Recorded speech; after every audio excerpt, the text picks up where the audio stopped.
मनोहर सरकार तरक्की अपार।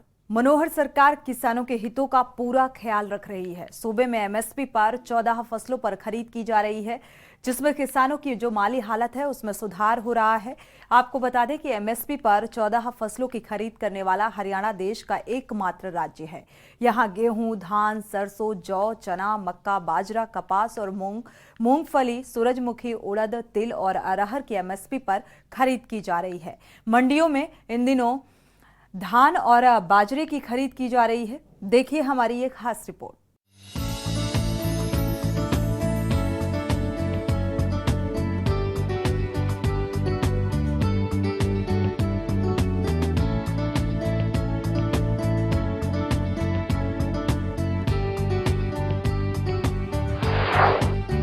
हरियाणा की मनोहर लाल सरकार किसानों की खुशहाली के लगातार प्रयास कर रही है। किसानों को खाद, बीज, कृषि यंत्र, सिंचाई आदि के मामले में सुविधाओं और रियायत की बात हो या फिर उचित रेट पर फसलों की खरीद की, सीएम मनोहर लाल सरकार किसानों को सहूलियत देने के संबंध में घोषणाओं में कतई देर नहीं करती है।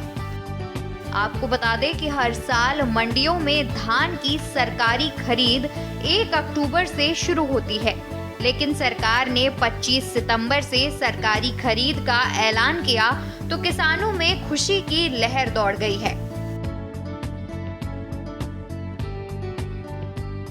25 सितंबर से सरकारी खरीद शुरू हो चुकी है। मंडियों में भारी चहल पहल है। किसान अपनी धान की फसल को लेकर मंडी आ रहे हैं और सरकार द्वारा फसल पहले खरीदने पर काफी खुश नजर आ रहे हैं। मंडी प्रशासन का कहना है कि मंडी में सभी व्यवस्था दुरुस्त है और सरकारी खरीद शुरू हो चुकी है। गेट पास भी कट रहे हैं। आज मंडी में मान ले जी, वैसे तो 1 तारीख को करे थे, 25 तारीख से खरीद है जी। बहुत अच्छी बात है जी, टाइम से पहले है जी। आज यहाँ ये ट्रेली खड़ी इधर पास बिल्कुल बढ़िया कट रहा है सर। हाँ जी, नुकसान तो इसके बार बहुत हो, यहाँ खेतों में एरिया में बहुत दिक्कत है। यहाँ व्यवस्था बहुत बढ़िया है। मैं धान की फसल लेके आया हूँ, गेट पास वगैरह कटा लिया, बहुत बढ़िया हुआ। 1 अक्टूबर से शुरुआत होनी थी, हाँ पहले कर दी। बहुत बहुत मेहरबानी सरकार की। नुकसान तो हुआ है ये।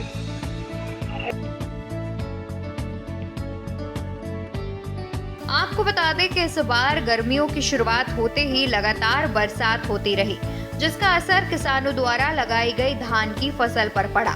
कई जगह बाढ़ आने के कारण फसलों को नुकसान भी हुआ, लेकिन कई जगह बहुत ही अच्छी फसल हुई। जिन किसानों ने बाढ़ आने से पहले फसल लगा दी थी, उन्होंने बाढ़ आने के बाद धूप निकलने पर पकी फसल को काटना शुरू किया और 10 सितंबर के बाद फसल को मंडी में लाना शुरू कर दिया।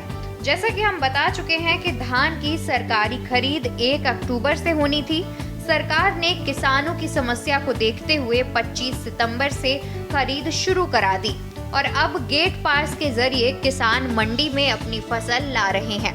किसानों का कहना है कि सरकार ने धान की फसल को पहले खरीदने के निर्णय से वे काफी खुश हैं, क्योंकि उनकी बाढ़ से पहले लगाई गई फसल पहले ही पक चुकी है। किसानों ने कहा कि उनकी फसल पोर्टल द्वारा ही खरीदी जा रही है और आड़तियों का कमीशन भी उन्हें मिल रहा है। जबकि सरकार हर साल पहली तारीख से शुरुआत करती है, लेकिन अब की बार 25 तारीख से शुरू कर दिया। ये सरकार का बहुत बहुत मेहरबानी है जी, जो इतनी जल्दी शुरू कर दी। जिम्मेदारों को कोई दिक्कत ना आए, बहुत बढ़िया है जी। घास कट रहे हैं जी, ठीक कट रहे हैं जी। अंदर की व्यवस्था भी ठीक है जी, कोई दिक्कत नहीं है जी।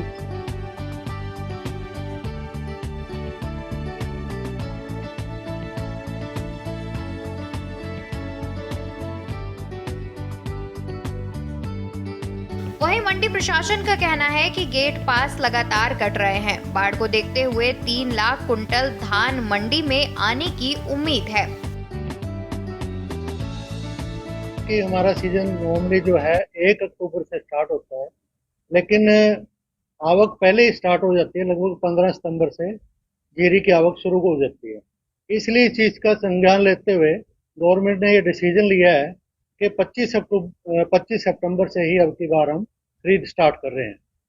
तो गेट गेट के जो गेट पास कटते हैं उसकी प्रक्रिया बिल्कुल स्मूथ चल रही है और आज से हमारी मंडी में परचेज स्टार्ट हो रही है। हालांकि कल हो गई थी स्टार्ट, लेकिन कुछ परचेज एजेंसियां जो है ना कल शाम तक अपने इंतजाम नहीं कर पाई थी, इसलिए आज सवेरे से स्टार्ट कर रही है। हरियाणा में एमएसपी पर 14 फसलों की खरीद। एमएसपी पर 14 फसलों की खरीद करने वाला देश का एकमात्र राज्य। गेहूं, धान, सरसों, जौ, चना, मक्का, बाजरा, कपास, मूंग, मूंगफली, सूरजमुखी, उड़द, तिल और अरहर की एमएसपी पर खरीद। गन्ना भी नोटिफाइड फसल है। गन्ना खरीद एमएसपी की बजाय उचित व लाभकारी मूल्य यानी एफआरपी और स्टेट एडवाइजरी प्राइस के आधार पर होती है। एमएसपी का सबसे बड़ा लाभार्थी राज्य हरियाणा। मनोहर लाल सरकार 14 फसलों की एमएसपी पर खरीद कर रही है, लिहाजा मंडियों में धान के साथ ही बाजरे की आवक बढ़ी है। बता दें कि सरकार ने सूरजमुखी को भावांतर भरपाई योजना में शामिल कर दिया है। एमएसपी धान और गेहूं की खरीद के मामले में काफी आगे है।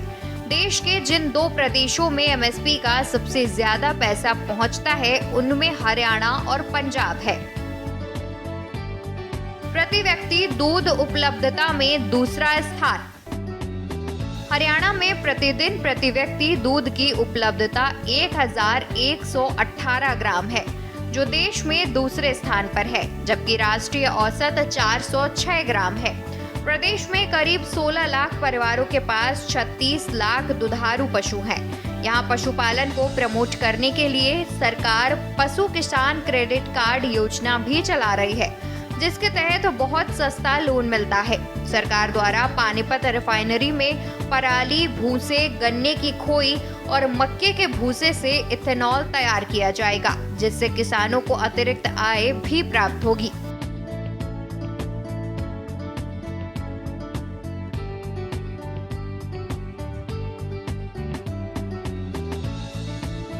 प्रकार से नेचुरल फार्मिंग यानी ऑर्गेनिक खेती करने के लिए गाय का गोबर ये उसमें उपयोग होता है। हमने इन किसानों को गाय देने के लिए भी एक प्रावधान किया है कि हर एक को गाय उसको बांधी जाए और उसमें भी जितनी आवश्यकता उनको होती है पैसे की, वो पैसा भी उनको दिया जाए। मेरा कहने का भाव है कि हमारा किसान, इस किसान को हम यानी एक प्रकार से मजदूर नहीं बल्कि अपनी खेती का मालिक बनाना चाहते हैं, और मालिक जो बनता है वो स्वाभिमान से सिर ऊंचा करके, सीना चौड़ा करके अपने काम को करता है। किसान हमारा ये व्यापारी तो नहीं है, लेकिन सेवा भाव इसमें कम नहीं है। सेवा भाव से जनता के पेट का पालन करना, पेट के खाने की भरपाई करना, और न केवल अपने प्रदेश में बल्कि देश के जनता को, देश के लोगों के पेट को भरने के लिए भी हमारा किसान अन्न पैदा करता है। इसलिए हमारा जो किसान है ये, इसका हम हर प्रकार से ध्यान रखते हैं। किसान हमारा मजबूर नहीं होना चाहिए बल्कि किसान मजबूत होना चाहिए। कम पानी वाली फसलों का प्रमोशन। हरियाणा सरकार कम पानी वाली फसलों को प्रमोट कर रही है। धान की खेती छोड़ने वाली फसलों की खेती करने वालों को 7,000 रुपए प्रति एकड़ की प्रोत्साहन रकम भी दी जा रही है। धान की सीधी बिजाई करने वाली मशीन खरीदने पर 40% की सब्सिडी देने का ऐलान किया गया है। और ये भी खुशी की बात है कि ऐसे सब किसानों को या तो बाजार में जब भाव नहीं मिलता अथवा उनकी सब्जी फल की क्वालिटी का कोई अंतर पड़ने से बाजार भाव कम मिलता है, उन सबको हमने एक प्रावधान किया है कि बाजार रेट में और जो उनको उचित मूल्य मिलना चाहिए उसका जो अंतर है वो सरकार उनको देती है, जिसका नाम हमने रखा है भावांतर भरपाई योजना। हमने ये भी एक प्रावधान किया था कि जो धान बोने वाले ऐसे हमारे किसान हैं, पानी के संकट को, भविष्य को ध्यान में रखते हुए उसकी बिजाई कम करके और विविधीकरण के अंतर्गत उनको दूसरी फसलों की बिजाई करनी चाहिए।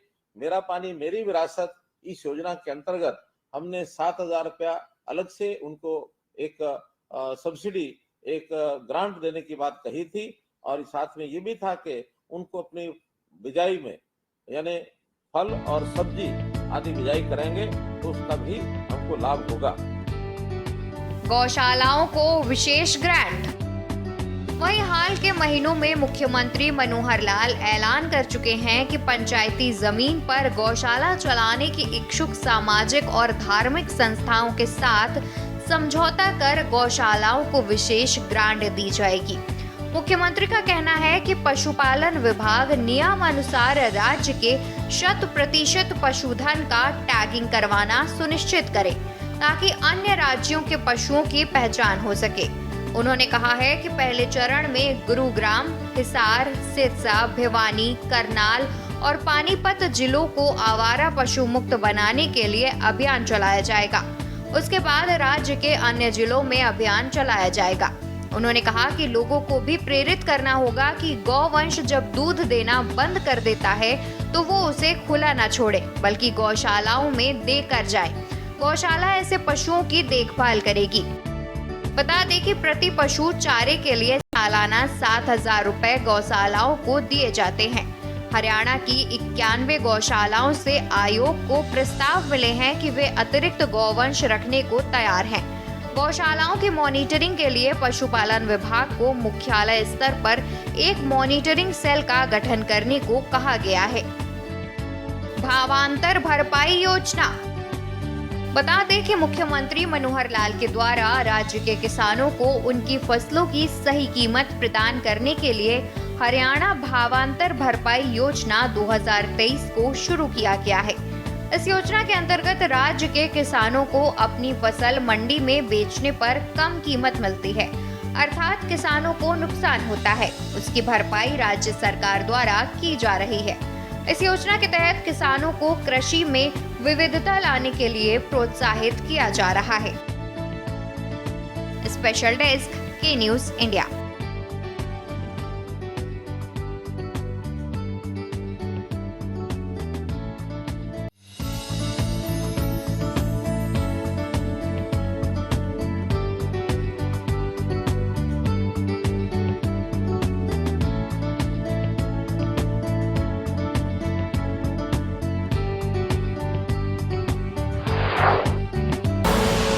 आप देख रहे हैं के न्यूज़, खबरों का